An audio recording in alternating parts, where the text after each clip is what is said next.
guys, I'm Dipali Agarwal and welcome back to my YouTube channel For My Scholars. So web development series में ये सभी topics हम लोगों के cover हो चुके हैं, जिसमें कि HTML कंप्लीट हो चुका है एंड CSS अभी चल रहा है। तो अगर आपको इनमें से कोई भी टॉपिक पढ़ना है तो आपको इनका लिंक मिलेगा नीचे पिन कमेंट में। इसके अलावा अगर अभी तक आपने हमारे vlog channel the Deepali Agrawal को सब्सक्राइब नहीं किया है तो जाइए इसको सब्सक्राइब कीजिए। आपको यहाँ पर जो कंटेंट है वो बहुत पसंद आने वाला है। जो मेरी लाइफ का एक चिल आउट पार्ट है ना, वो आपको यहाँ पर देखने के लिए मिलेगा।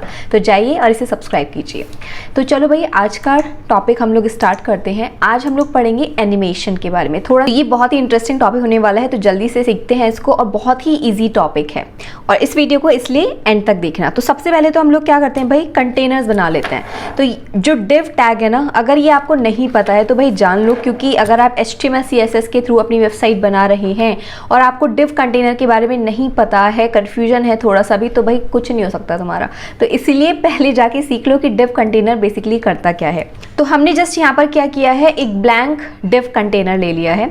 अब हम चलते हैं अपने टाइटल टैग के अंदर और स्टाइल टैग का हम लोग यहाँ पर यूज़ करेंगे और यहाँ पर लगाएंगे इस डिव कंटेनर के लिए कुछ स्टाइलिंग। तो सबसे पहले तो यहाँ पर ये बताते हैं कि ये जो डिव कंटेनर हमने बनाया है दिखेगा कैसे। तो डिव को एज अ सेलेक्टर यूज़ करते हैं और इसका कुछ हुलिया चेंज करते हैं। तो बॉर्डर हमने सबसे पहले तो दिया भाई 1 पिक्सल का हमने बॉर्डर दिया, solid body and red boundary, ठीक है। सेकंड हमने क्या दिया, इसकी विड्थ दी।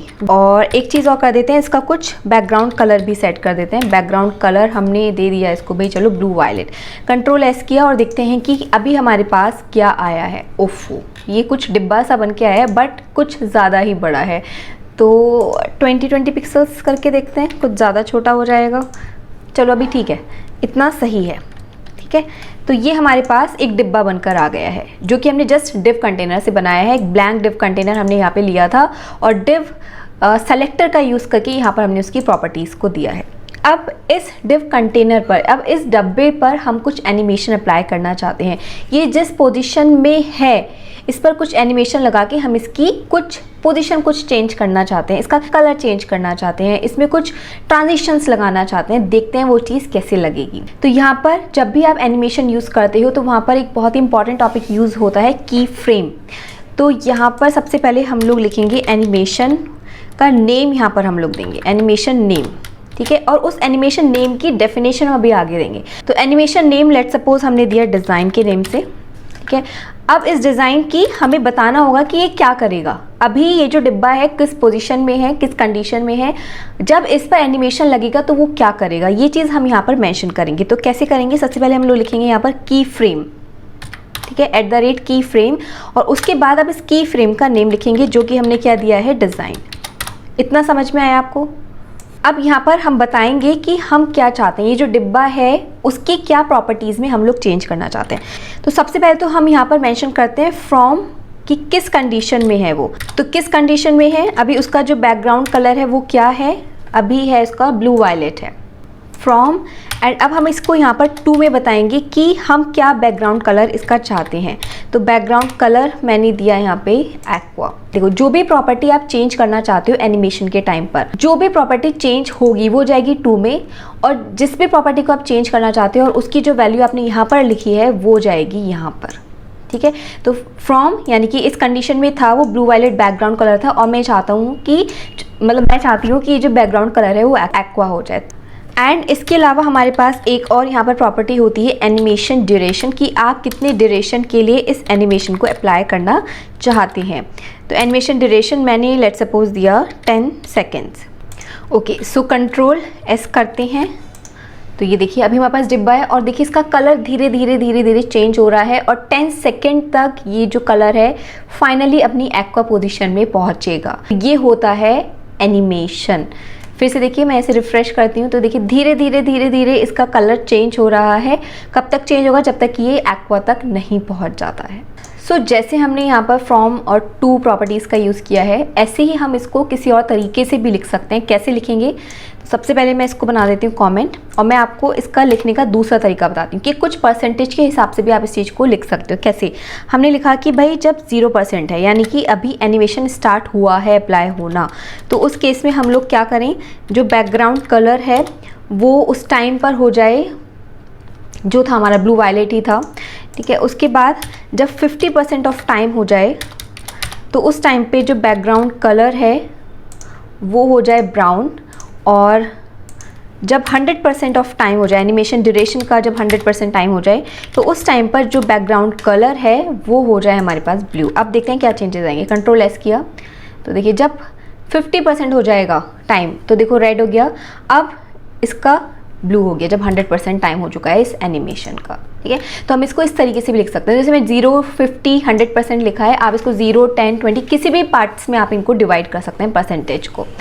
इसके अलावा आप यहाँ पर और भी प्रॉपर्टीज़ को डिफाइन कर सकते हैं, जैसे कि जब 0% है तो इस टाइम पर इसकी जो पोजीशन है वो लेफ़्ट से 0 पिक्सल्स है, एंड जो टॉप से है वो भी कितनी है, 0 पिक्सल है, ठीक है। अब जब 50% हो जाएगा टाइम तो मैं ये चाहती हूँ कि लेफ़्ट से इसका जो डिस्टेंस है वो हो जाए 50 पिक्सल्स, एंड जो टॉप है टॉप से भी इसका जो टाइम है वो हो जाए कितना, 50 पिक्सल्स। 50 पिक्सल्स दिखेगा वैसे, चलो ठीक है। तो देखो क्या होगा, कंट्रोल एस किया हमने तो देखिए कलर तो चेंज हो रहा है, बस इसकी पोजीशन चेंज नहीं हो रही है। तो इसका रीज़न क्या है, हमने यहाँ पर पोजीशन क्योंकि चेंज हो रही है इस एलिमेंट की, तो इसलिए हमें यहाँ पर पोजीशन एट्रीब्यूट का यूज़ करना होगा। अब आप ये सोचो कि कौन सी पोजीशन हम यूज़ करेंगे, एब्सोल्यूट, फिक्स्ड, रिलेटिव, स्टैटिक, कौन सी। वैसे तो आप कोई सी भी यूज़ कर सकते हो जो आप चाहते हो, but prefer to use relative, क्योंकि हम चाहते हैं कि जो उसकी ओरिजिनल पोजीशन है इस टाइम पर उस एलिमेंट की, उसके अकॉर्डिंगली जो पोजीशन है उसकी वो चेंज हो, जो हमने यहाँ पर मेंशन की है किसके अकॉर्डिंग होनी चाहिए, उसकी ओरिजिनल पोजीशन के अकॉर्डिंग। तो कंट्रोल एस किया तो देखो अभी स्टार्टिंग में तो वो अपने कोने में बैठा होगा, 50% जब हो जाएगा तब लेफ्ट से 50% 50 px और टॉप से भी 50 px हो जाएगा। तो वो कुछ ऐसे डायगोनल में जाना चाहिए, देखते हैं। ये देखो ये चेंज हो रहा है धीरे धीरे धीरे धीरे धीरे, अभी नहीं चेंज हो रहा है यार। कंट्रोल एस किया पहले तो मैंने, अब चलाते हैं। देखो हाँ, अब देखो 5 सेकेंड होने तक ये यहाँ पर पहुँच गया है, ठीक है। इसकी लेफ्ट से कितनी पोजीशन थी, 50 पिक्सल, और टॉप से भी कितनी पोजीशन थी, 50 पिक्सल। ऐसे आप चाहते हो 100 जब हो जाए तो इसकी क्या पोजीशन रहे एट द एंड। मैं चाहती हूँ कि जब इसकी 100 पोजीशन हो जाए तो टॉप, तो देखो क्या होगा, कंट्रोल एस किया, ये ऊपर की साइड पहुँच जाएगा। 5 सेकेंड तक ये यहाँ पे पहुँचा, अब 5 सेकेंड ये टाइम लगाएगा अपना यहाँ तक पहुँचने में, ठीक है। तो ये हो गया हमारा एनिमेशन, और इस तरीके से आप इसकी जो ट्रांजिशन है वो यहाँ पर लिख सकते हो। जैसे मैंने यहाँ पर ये वाली प्रॉपर्टीज़ यहाँ पर अप्लाई की हैं, आप सेम प्रॉपर्टीज़ ये फ्रॉम और टू जब आप यूज़ कर रहे थे तो वहाँ पर भी इनको एज इट इज़ अप्लाई कर सकते हो। बस जो ध्यान रखना है आपको, इस पोजिशन प्रॉपर्टी का ध्यान रखना है कि वो आपको यहाँ पर यूज़ करनी होगी। अगर आप ये यूज़ नहीं करोगे तो ये एनिमेशन आपका इसमें वो मूव कर रहा है वो अप्लाई नहीं हो पाएगा। इसके अलावा हमारे पास एक और यहाँ पर प्रॉपर्टी होती है एनिमेशन डिले। आप ये चाहते हो कि जब मैंने एग्जीक्यूट किया तो तुरंत जो है एनिमेशन अप्लाई नहीं हो, तो उसके लिए हम लोग यहाँ पर डिले लगा देते हैं, एनिमेशन डिले। मैं चाहती हूँ कि 2 सेकेंड्स के बाद जब प्रोग्राम एग्जीक्यूट हो जाए तो उसके 2 सेकेंड्स के बाद जो है ये मेरा एनिमेशन स्टार्ट हो। तो देखो 1, 2 और उसके बाद ये फिर स्टार्ट हुआ है, ठीक है। अब जैसे हमने जो यहाँ पर एनिमेशन लगाया है वो केवल एक बार एग्जीक्यूट हो रहा है, मैं चाहती हूँ कि वो ऐसा जो प्रोसेस है वो 3-4 बार हो, यानी कुछ काउंट मैं वहाँ पे लगाना चाहती हूँ। तो उसके लिए हमारे पास एक प्रॉपर्टी होती है एनिमेशन काउंट करके, एनिमेशन इटरेशन काउंट, ठीक है। तो जैसे मैं यहाँ पे 2 लगाती हूँ तो देखो अब ये जो प्रोसेस था ना 2 बार होगा। देखो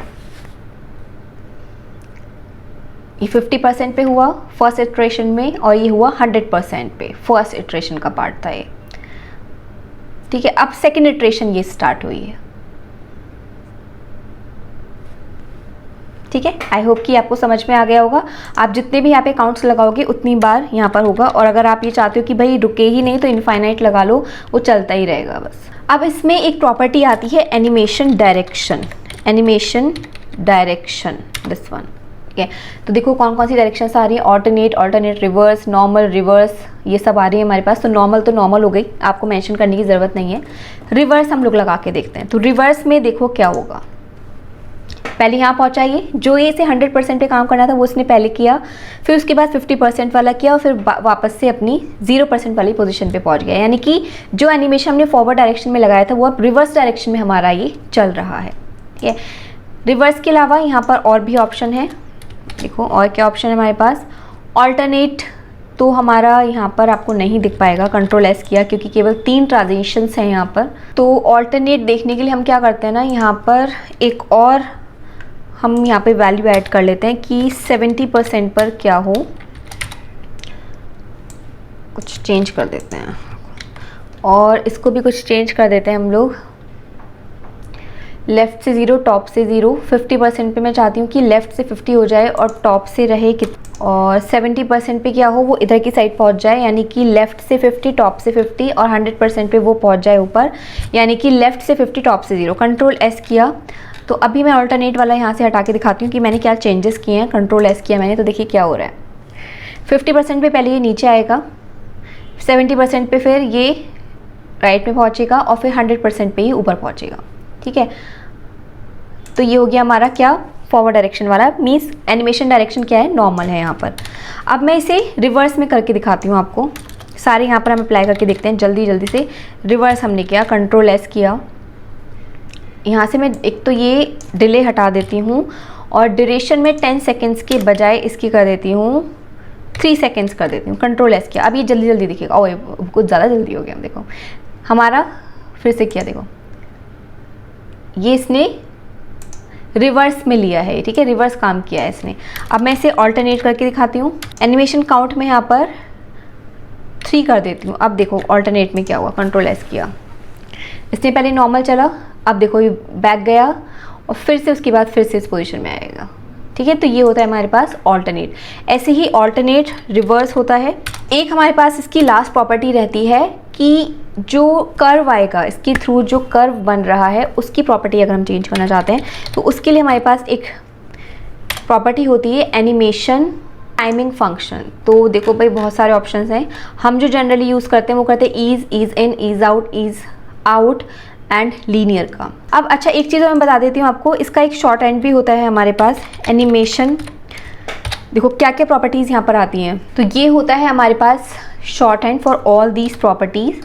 सबसे पहले आप बताएंगे की फ्रेम का नेम, उसके बाद एनिमेशन ड्यूरेशन, उसके बाद यहाँ पर जाता है timing function, then delay, then direction, उसके बाद जाता है iteration count and then animation direction. तो ये सब प्रॉपर्टीज़ अलग अलग लिखने के बजाय आप इसका शॉर्ट हैंड भी यूज़ कर सकते हैं। ज़रूरी नहीं है कि सारी की सारी प्रॉपर्टीज़ आप एक साथ देंगे। उसके लिए जो मिनिमम इसको प्रॉपर्टीज़ रिक्वायर्ड होती हैं वो होती हैं ये दोनों वैल्यू, जो कि आपको देनी मस्ट है। बाकी सारी जो वैल्यूज़ हैं वो ऑप्शनल होती हैं। तो आई होप कि आपको ये क्लियर हुआ होगा और ये बहुत ही इंटरेस्टिंग टॉपिक था। तो अब हम लोग मिलते हैं नेक्स्ट वीडियो में विद द नेक्स्ट टॉपिक। तब तक के लिए टाटा।